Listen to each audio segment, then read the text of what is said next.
Welcome to the last month of our beginner quilt sampler, and we are going to make the very last block together, our Sawtooth star. It has been a fun year with all of you making each of these blocks, one of them a month on the first of every month, and it's going to be so exciting to also this month spend time putting our quilt top together. So not only will you make your Sawtooth star, but for those of you that have been participating all year in this quilt along, you also will add your sashing and your borders and sew your top up. And then in January, for those of you that sew up your entire quilt top, I'll have you share your photos on social media or email them to me, and then I will pick a few winners to receive some of the free prizes for those of you that made the entire sampler and sewed your quilt top together. So let's get started, and we're going to put together and make our last block, the Sawtooth star. Okay, so a couple things to share with you. I've mentioned in some of the blocks we've made before that it can be really helpful to have the Ultimate Flying Geese tool from Creative Grids. If you get to where you make flying geese a lot, whether you make them using the stitch and flip method or you use the more traditional method of sewing 4 of them at a time, this can be a really handy ruler. You don't have to have it, but there are markings on it so that you can trim them. Pretty much with this, with the stitch and flip, they're going to come out. You might have to square them up a little bit, but they're going to come out where you don't have to do much trimming. But I wanted to mention that to you. You're also going to need a marking pen, and you'll also want a ruler because we do need to draw some diagonal lines, and you should be really familiar and used to the stitch and flip method. So the first thing we're going to do is we are going to put our B block aside. This will be the center part of our block. And a fun thing you can do, this can be a fun block to fussy cut. Or if maybe you have maybe a 6.5 inch block that's already made that you want to put in the center of this Sawtooth star, that can be fun as well. So the first thing we're going to do, we're going to take our A squares and you're going to draw a diagonal line on the back of those. And I'm going to use, let's see here, I'm going to use some white chalk here to draw my line because it can be a little bit hard to see. So you can draw your line on your whole stack there if you want all at once. I'm just going to do one here for now. Or actually, let me do 2 of them so that I can show you how to make one of the units. And we'll set those aside. And then you're going to take one of your rectangles here. And these are the pieces that you're going to need to make 4 of these flying geese units. So what you're going to do is you are going to right sides together, which I'm using solid, so for me it doesn't really matter, but again, right sides together. You're going to lay down your A square on top of your rectangle. And then we are going to sew all the way down on this diagonal line, and then we'll come back and we'll cut off the edge. So you can see that line really well there, and I really like this method because there's really not waste with having to trim down. But again, that's completely up to you. I just think this is really helpful for beginners with making flying geese. So we're going to line up our ruler here. This is a 1/4 inch line there, and then we are going to cut off that corner. Now, just a little tip there. If you wanted, before you cut this off, while you were at your machine, you could have stitched a 1/4 inch away. So stitched another line a 1/4 inch away. And that way you would have had this basically a half square triangle if you wanted, because these actually could be half square triangles that you can use in other projects. So just wanted to mention that to you. That could have been an option there for you, is to stitch a 1/4 inch down here. Otherwise, you have to kind of keep these together. But anyway, it's just an option for you. And then what we're going to do is we're going to take this to our pressing station. I like to use my fingers first here, kind of fold all that out of the way. And then you're going to use starch, and we're going to press this down completely. Now, starch is your friend. It really helps the fabric from getting warped. So I highly suggest starch. You're going to take your second square, and you're going to lay it on the other side. And again, you're going to want to make sure to look at the diagram there, but you're always going to have a V that's you know, this direction when you make these. You're going to do the exact same thing. You can pin if you want. I make these often, so I don't pin anymore, but if you want to make sure it doesn't move, you can pin there. And then you're going to sew again directly on that diagonal line, and then we'll come and cut the ends off there.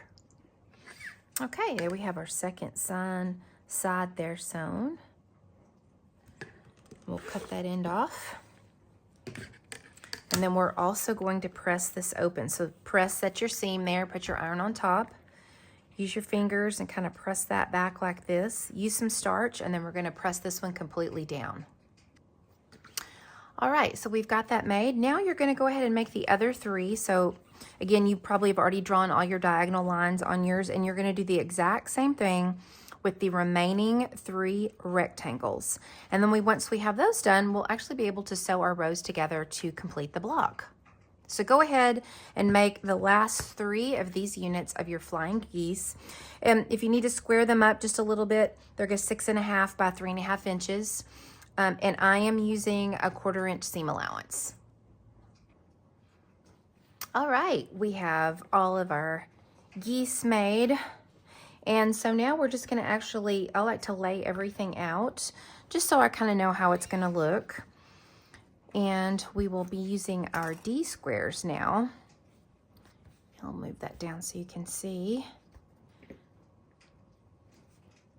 And if you have a little design board and you want to lay it all on there so you can pick all this up and take it over to your sewing machine, it can be a little easier to carry. So we're gonna lay all these out, make sure they're turned the right direction.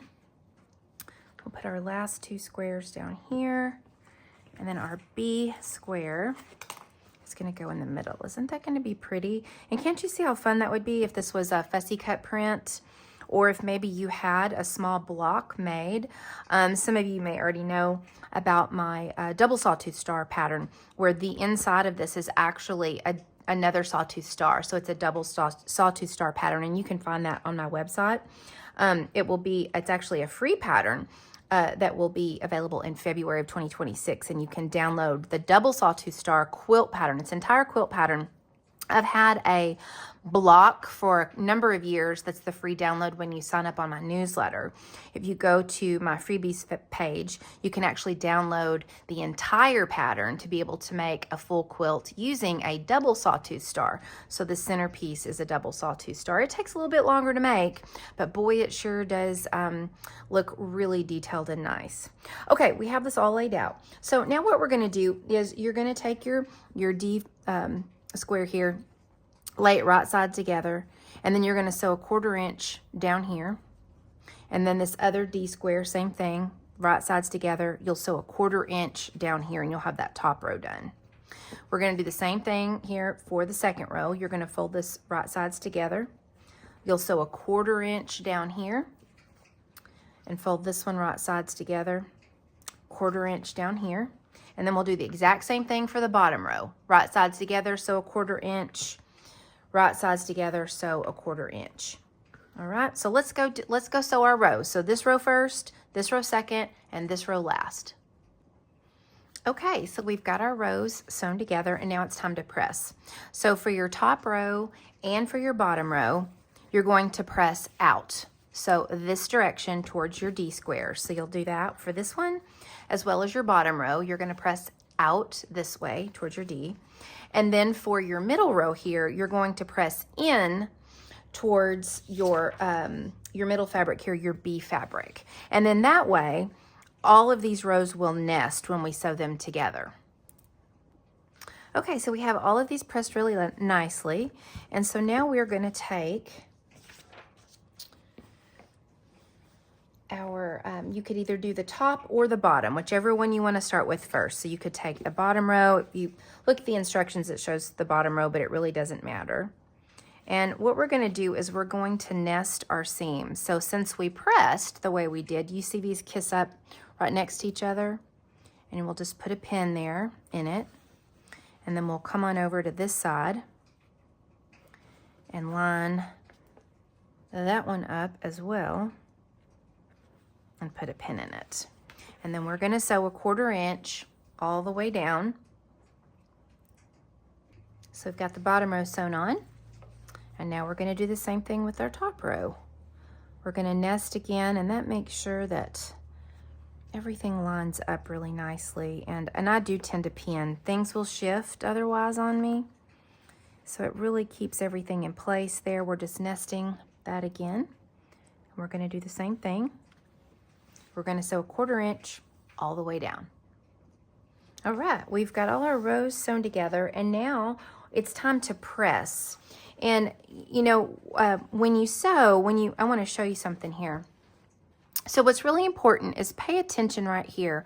When you're sewing your line, because you've got points here, you want to make sure that that line right there, your stitch line, doesn't cut off your point. So I do pay attention. If for some reason I notice it's going to be just slightly short, I'll make sure that I stitch in just slightly a little bit further. If you notice that maybe your 1/4 inch is off a little bit, but again, just to make sure you don't cut those points off, make sure that you don't sew over the point here. Make sure you sew just a teeny bit past that intersection there, so that when you open this up, you can see you haven't cut off those points down there. All right. Okay, so now it is time to press our block, and we are going to press towards the middle. So we're going to press these towards the inside all the way down. And there we go. We have a lovely Sawtooth star, and it is our last block in our sampler. So congratulations for all of you that made all 12 blocks here in 2025.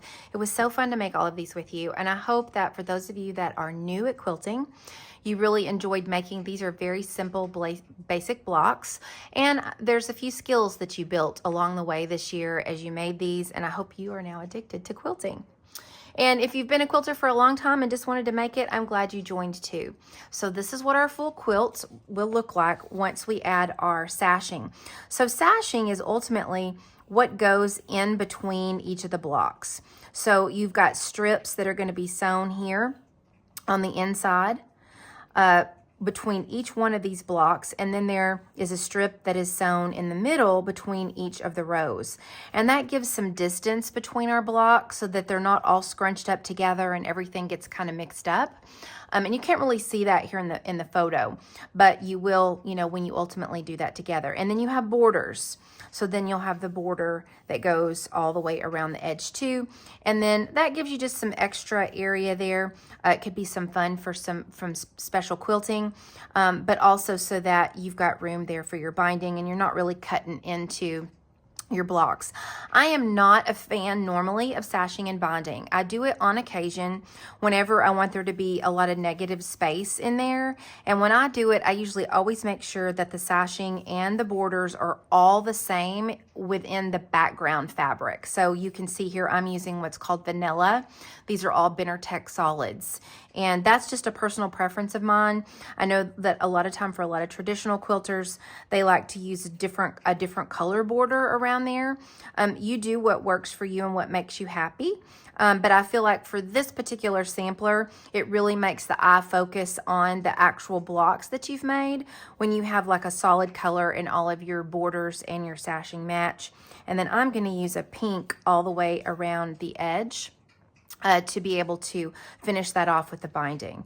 I'm also going to show you what my background fabric is going to look like. So I'm going to be using this lovely wide back from Benartech, and I thought these swirls were really nice. It's a really kind of a modern print, and you know, especially with wide backs, those are really, really nice to be able to use and not have to cut up a lot. Let me see here. This is, let me see if it's got the name on it, because I didn't write it down. Let's see here. Okay, this is Jackie Robbins of Animus Quilts. This is one of her prints there, and it is P2966W is the SKU number there for you. And I'm not sure, you'll have to check with your local quilt shop to see if they carry this. This is a little bit of an older print. I bought all of this actually in 2024. To be able to use for the back of my quilt. And I liked it because it had the pink in it, and some of my blocks, of course, had the pink in it here. So that is what I will be using for my backing. Okay, friends. Well, so next step, make your double sawtooth star. Finish the rest of December in getting your sashing and your borders on, and sew up the rest of your complete quilt top. And then the week of January 5th, for those of you that have yours completed by the end of that week, so by that Sunday, you'll want to send me a photo of your quilt or tag me on social media if you want to be entered in.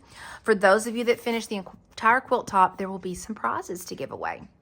So again, this was such a fun sampler. It was actually my first sampler to do in an entire year, and I actually have made this quilt in 2 other fabrics. So I've actually used some woven fabrics that I used to test each one of these blocks before I cut into the good fabric. And I've also made a version in my Montgomery Mountain Charm collection, and it's going to be pretty scrappy. So I'll be excited to show all of you those in January whenever I email out the finished quilts for all of these, so you can see all of those. And then for those of you that send me photos, I'll share yours as well. Thanks for following along and being part of the 2025 Beginner Quilt Sampler. I hope you learned a lot. I enjoyed having you. And until next time, quilty friends, make lovely things.